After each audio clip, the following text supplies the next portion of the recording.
Et c'est notre débat ce matin. Je vous attends au 32-16. Est-ce la fin de l'avion pas cher? Les prix des billets d'avion continuent de s'envoler. La hausse des prix pourrait dépasser les 20% d'ici à la fin de l'année et même s'accentuer l'année prochaine.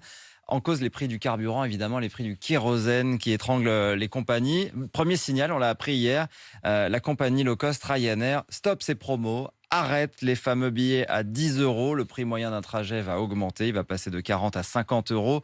Alors est-ce la fin des week-ends à bas prix à travers l'Europe? La fin d'un modèle, le modèle du low cost, et la fin de l'avion aussi accessible à tous. Est-ce que les voyageurs vont pouvoir suivre ces tarifs à la hausse? C'est le reportage de la rédaction ce matin et je vous attends au 32-16 sur l'appli RMC pour en parler. Reportage à l'aéroport de Beauvais, le terminal de départ de Ryanair à Beauvais dans l'Oise. Reportage signé Amandine Réau avec Nicolas Robert.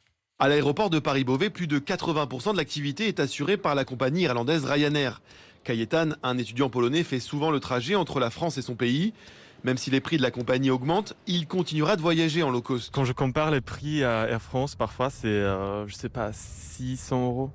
Alors c'est beaucoup, et quand je peux acheter un billet même à 200 euros, je pense que je vais utiliser Ryanair. D'autres voyageurs comme Quentin sont prêts à payer plus cher, mais il faut que le service s'améliore. À partir du moment où il y a une qualité de service qui va suivre derrière.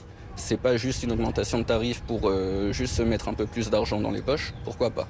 Après, l'inverse, je trouverais ça dommage et l'entreprise Ryanair perdra un peu de son identité. Pourtant, l'entreprise irlandaise ne va pas changer de modèle. Son patron, Michael O'Leary, explique s'ajuster sur l'envolée des prix de l'énergie. Mais ce n'est pas la seule raison, assure l'économiste Jacques Percebois. Le transport aérien aujourd'hui souffre de l'augmentation du prix du pétrole. En fait, le pétrole 100 $, on a déjà connu.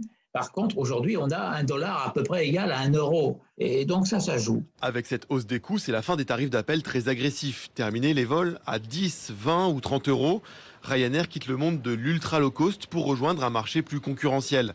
Détaille Xavier Titelman, consultant en aéronautique. De plus en plus de compagnies passent en low cost. Les grandes compagnies traditionnelles, Germanwings crée Eurowings, Air France a créé Transavia qui est un très grand succès. Et donc du coup, on a de plus en plus de vols qui se font en low cost sur ce qu'on appelle le moyen courrier, c'est-à-dire l'Europe et le bassin méditerranéen. Donc le low cost est très loin d'être mort. Au contraire, il prend toujours plus de place. Les défenseurs de l'environnement continuent de dénoncer ce système à bas coût et d'alerter, l'avion reste le moyen de transport le plus dangereux pour la planète. Selon l'ADEME, 1 kilomètre en avion est 45 fois plus polluant qu'avec un train à grande vitesse.